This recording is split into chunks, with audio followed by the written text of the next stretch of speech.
So hi guys, Pushpa 2 trending 1 లో ఉంది Netflix లో.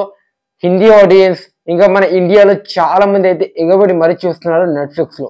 ఇది మన ఇండియా ఇంత ట్రెండ్ చేసుకున్నా, అరే పుష్ప 2 సినిమా ఇంత పెద్ద హిట్ అయింది కదా బాక్స్ ఆఫీస్ దగ్గర, చాలా మందికి నచ్చింది, అందుకోసం మన ఇండియాలో బాగా ట్రెండ్ చేస్తున్నారు, నచ్చింది ఆడియన్స్ అని అనుకోవచ్చు. బట్ ఒక తెలుగు సినిమా గ్లోబల్ మొత్తం షేక్ చేస్తుందని చెప్పొచ్చు. అది కూడా ఇది ఒక తెలుగు సినిమాని వానైతే అన్నట్లే.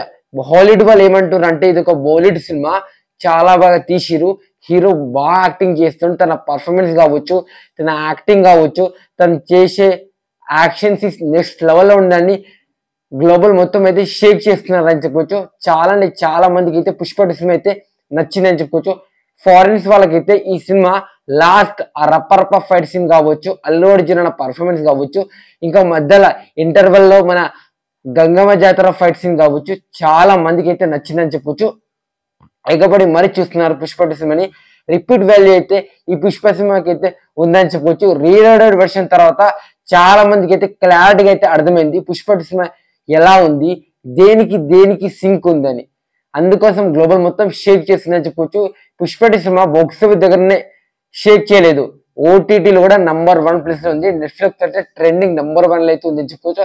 ఇంకా కొన్ని రోజుల్లో పుష్ప 2 సినిమా అయితే జపాన్, చైనా ఇలాంటి కంట్రీస్ లో రిలీజ్ చేసే ఛాన్స్ అయితే గట్టిగా అయితే కనిపిస్తుంది. మనకైతే అప్డేట్ ఇస్తారు, వెయిట్ ఫర్ దట్. నేనైతే ఈగర్లీ వెయిటింగ్ ఎప్పుడు రిలీజ్ చేస్తారో. కానీ ఫారిన్ వాళ్ళు, యుఎస్ఏ బయట దేశాల వాళ్ళు మన తెలుగు సినిమాని చాలా మంచిగా ప్రౌడ్గా అయితే గౌరవిస్తున్నారని చెప్పుకోవచ్చు. కానీ ఇక్కడ బాధగా అనిపిస్తుందంటే ఇది ఒక తెలుగు సినిమా కాదు, బాలీవుడ్ సినిమాని వాళ్ళైతే అనుకుంటున్నారు. ఎందుకు అనుకుంటున్నారు అంటే వాళ్ళకి ఇండియన్ సినిమా అంటే బాలీవుడే గుర్తుకొస్తుంది, కానీ మనం ఇండియన్ సినిమా అంటే తెలుగు అని మనం అనుకుంటాం. బట్ హాలీవుడ్ వాళ్ళకి, బాలీవుడ్ వాళ్ళకి సంబంధం అది. ఇది వీడియో మీకు నచ్చుంటే ప్లీజ్ లైక్ అండ్ సబ్స్క్రైబ్ చేసుకుని సపోర్ట్ చేయండి.